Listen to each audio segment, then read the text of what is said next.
नमस्कार, मी आबा माळकर. आपण पाहत आहात लक्षवेध. मंडळी, सुरुवातीला तुम्हाला एक गोष्ट सांगतो. गोष्ट महाराष्ट्रातल्या राजकारणाचीच आहे. तुम्हाला माहित असेल की सचिन वाझे याच्यावरून फार गोंधळ झाला होता. मविया सरकारच्या काळात निलंबित असलेल्या सचिन वाझेला पोलीस दलात घेण्यात आलं आणि त्याच्याकडे मुंबईच्या पोलीस आयुक्तांपेक्षा जास्त अधिकार होते. त्या सचिन वाझेवरून प्रचंड रान माजलं आणि तत्कालीन विरोधी पक्षनेते देवेंद्र फडणवीस यांनी विधिमंडळाच्या अधिवेशनातच सचिन वाझे हा कसा गैरव्यवहार करतोय, तो बार मालकांकडून कसे पैसे घेतोय, इतकंच काय तर अँटिलिया बाहेर जी स्फोटकांनी भरलेली गाडी ठेवण्यात आली होती, ती देखील सचिन वाझेने ठेवली, असे आरोप फडणवीस यांनी भर अधिवेशन काळात केले होते. आणि त्यावर उत्तर देताना तत्कालीन मुख्यमंत्री उद्धव ठाकरे यांनी सांगितलं होतं की तुम्ही राजकारण करू नका. त्यानंतर तत्कालीन गृहमंत्री अनिल देशमुख यांनाही त्यात राजकारण दिसलं होतं. आता त्या अगोदर सचिन वाझेला पोलीस दलात घेणं, त्याच्याकडे अधिकार सोपवणं, त्याच्याकडून खंडणी वसूल करून घेणं, या सगळ्या गोष्टी हे काही राजकारण नव्हतं. तेही राजकारणच होतं ना. मग त्या बाहेर काढल्या तर देवेंद्र फडणवीस हे राजकारण करतायत असा नवा शोध लावण्यात आला. आता ही प्रत्यक्ष घडलेली घटना जी मी तुम्हाला गोष्टी रूपाने सांगितली, त्याचा संबंध काय या व्हिडिओची तर निश्चित आहे. जरांगे पाटील यांनी मराठा आरक्षणासाठी जे आंदोलन उभं केलं, ते आंदोलन अगदी सुरुवातीपासून त्यात राजकारण आहे असं दिसत होतं. आणि हे आंदोलन देवेंद्र फडणवीस यांना टार्गेट करण्यासाठी केलं आहे का, असा वास यायला लागला होता. कारण मुख्यमंत्री एकनाथ शिंदे आहेत, फडणवीस हे उपमुख्यमंत्री आहेत. मुख्यमंत्री या नात्याने एकनाथ शिंदेच सगळे निर्णय घेणार आहेत. पण मित्रांनो, एकनाथ शिंदे यांच्याबद्दल ब्रही न काढणारे जरांगे पाटील सातत्याने अगदी सुरुवातीपासून देवेंद्र फडणवीस यांना लक्ष करत होते. आणि हे आंदोलन देवेंद्र फडणवीस हटाव असं आंदोलन आहे का अशी शंका येईल इथपर्यंत ते आंदोलन पुढे गेलं होतं. आज मित्रांनो, परिस्थिती अशी आहे की ती जी शंका त्यावेळेस व्यक्त करण्यात येत होती ती प्रत्यक्ष दिसायला लागली. जरांगे पाटील मराठा आंदोलनाच्या छत्रछायेखाली प्रत्यक्ष राजकारण करतायत की काय, हे आता स्पष्ट होऊ लागलेलं आहे. आणि जरांगे पाटील यांचं आंदोलन हे कुठेतरी राजकारणाकडे झुकतंय हेही दिसू लागलेलं. कारण जरांगे पाटील आतापर्यंत विविध भाषणातून किंवा जाहीर सभेतून त्यांनी जी टीका केली, ती टीका नावाला राज्य सरकारवर, पण त्यांचं लक्ष केवळ आणि केवळ देवेंद्र फडणवीस. आता हे का? फडणवीस हे ब्राह्मण आहेत म्हणून? मग हे आंदोलन मराठा आंदोलन आहे की एका ब्राह्मणाच्या विरोधातलं आंदोलन आहे, हे आता स्पष्ट करण्याची वेळ जरांगे पाटलांवर आलेली आहे. जरांगे पाटील यांनी लातूर येथे पुन्हा देवेंद्र फडणवीस यांना लक्ष केलं. जरांगे पाटील म्हणाले की उपमुख्यमंत्री देवेंद्र फडणवीस यांनी आता शहाण्या व्हावं, कारण ते ज्या काही खोड्या करतायत त्या आमच्या लक्षात आलेल्या आहे आणि आम्ही त्यांची प्रत्येक गोष्ट बाहेर काढू. हे आंदोलन किंवा मराठ्यांना आरक्षण मिळू नये यासाठी देवेंद्र फडणवीस कोडा घालतायत असं अर्थातच जरांगे पाटलांचं म्हणणं आहे. थोडक्यात काय तर पुढे न येता देवेंद्र फडणवीस हे राजकारण करतायत असं जरांगे पाटील म्हणतात. मग मित्रांनो, मी जी तुम्हाला सुरुवातीची गोष्ट सांगितली, जरांगे पाटील हे जे काही करतायत, अगदी पहिल्या दिवसापासून ते फडणवीसांना टार्गेट करतायत, ते राजकारण नव्हतं. ते निश्चितच राजकारण होतं मित्रांनो. आणि आता ते आरोप मात्र फडणवीसांवर घेतात की फडणवीस हे राजकारण करतात.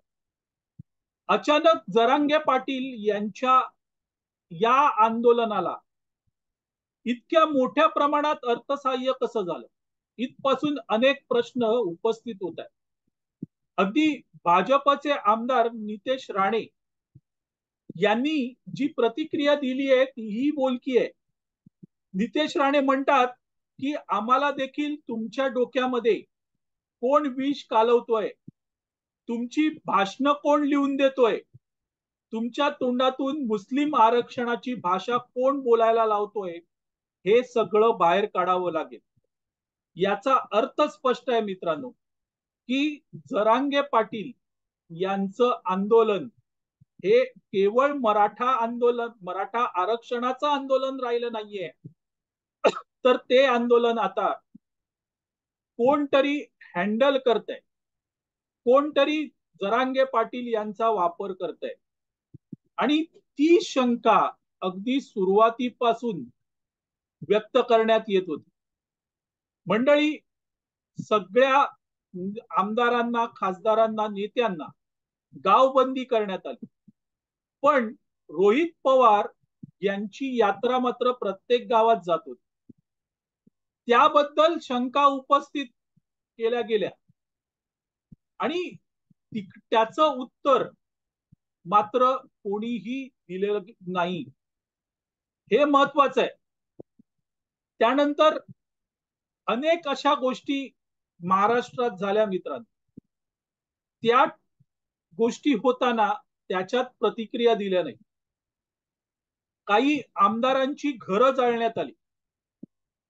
घरं जाळणं हा गुन्हा आहे आणि तिथे जरांगे पाटील तो गुन्हा करणाऱ्यांच्या बचावाला धावत आले. हे काय होतं? प्रत्येक वेळेस देवेंद्र फडणवीस यांना लक्ष करायचं आणि ज्यांच्या हातात हे प्रत्यक्ष अधिकार आहेत, जे मुख्यमंत्री आहेत एकनाथ शिंदे, त्यांच्याबद्दल बोलायचं नाही. राष्ट्रवादी काँग्रेस बद्दल चकार शब्द काढायचा नाही. हे काय आहे? हे देखील राजकारण आहे आणि ते राजकारण कोण खेळतंय ही हे राज्यातली जनता जाणू नये मित्रांनो. आणि जरांगे पाटील यांचं आंदोलन काय आहे हे या राज्यात जनतेला कळलेलं आहे, गोरगरीब जनतेला कळलेलं आहे, अर्थात त्याच्यात मराठा देखील आहे. आणि म्हणूनच ग्रामपंचायतीच्या निवडणुका झाल्या मित्रांनो, त्यात भाजपला सर्वात जास्त जागा मिळाली. जर जरांगे पाटील यांचं आंदोलन हे गाव खेड्यात पोचलेलं असेल असं म्हणतात, तर त्या निवडणुकीमध्ये भाजपची धुळदाण उडायला पाहिजे होती, पण नाही. तिथे भाजपची धुळदाण उडालेली नाहीये. उलट भाजप एक नंबरवर आलेला आहे. म्हणजे जरांगे पाटील यांनी ही गोष्ट लक्षात ठेवली पाहिजे. मराठा आरक्षणाचा वापर राजकारणासाठी जर होत असेल तर राज्यातील जनता ते स्वीकारत नाहीये आणि याही पुढे स्वीकारणार नाहीये, हेही तितकंच खरंय. आरक्षणाच्या आड जर राजकारण खेळलं जात असेल तर त्याचा सगळ्यात मोठा फटका हा मराठा समाजाला बसणार आहे. कारण आरक्षणाच्या नावावर राजकारण ही इकडची जनता सहन करत नाही आणि याही पुढे सहन करणार नाही. फडणवीस यांना लक्ष करणं हाच जर मूळ हेतू असेल तर राजकारणाचं मैदान खुलं होतं, कोणीही येऊ शकतं तिथे. पण आरक्षणाच्या आड फडणवीस यांना टार्गेट करणं हे चुकीचं आहे आणि ते जनतेने जेव्हा वेळ आली तेव्हा दाखवून दिले. आणि त्यामुळे जरांगे पाटील यांनी वेळीच सावध व्हायची गरज आहे. आपण ज्या गोरगरिबांच्या आशा आकांक्षा घेऊन लढतोय त्यावर लक्ष केंद्रित करावं. आज परिस्थिती अशी आहे मित्रांनो, आरक्षण सरकार कधीही देईल, पण ते कोर्टात टिकलं पाहिजे ना. आणि कोर्टात टिकणं हेच महत्वाचं आहे. आणि ते कोर्टात टिकणारं आरक्षण याच फडणवीसांनी देऊन दाखवलं होतं. आणि आज तेच फडणवीस लक्ष होत आहेत. हे गोरगरीब मराठा जाणतो, हे तो समजतो. आणि त्यामुळे आरक्षण हे राजकारणाचं मैदान नाही, हे जरांगे पाटील यांनी लक्षात घ्यावं. जरांगे पाटलांनी राजकारण केलं तर ते चांगलं, आणि मग त्याला प्रत्युत्तर म्हणून आपण समजू, चला जरांगे पाटील म्हणतात तसं फडणवीस राजकारण खेळत आहे, आपण समजू एक वेळ की फडणवीस राजकारण खेळत आहे. पण मग चुकीचं काय? जर समोरची व्यक्ती राजकारण खेळत असेल तर ज्याच्या विरोधात राजकारण खेळलं जात आहे त्याने शांत बसावं, त्यांनी एका गालावर मारल्यावर दुसरा गाल पुढे करावा. हे होत नाही, हे होत नाही आणि ते कधीही शक्य नाहीये. आणि त्यामुळे राजकारणाचा विषय हा राजकारणातच राहू द्यावा, तो आरक्षणासारख्या महत्वाच्या मुद्द्यात आणू नये, एवढीच इच्छा आहे. मंडळी, तुर्तास इथे थांबतो. आपल्याला हा व्हिडिओ आवडला तर लाईक करा, शेअर करा आणि लक्षवेधला सबस्क्राईब करा. धन्यवाद.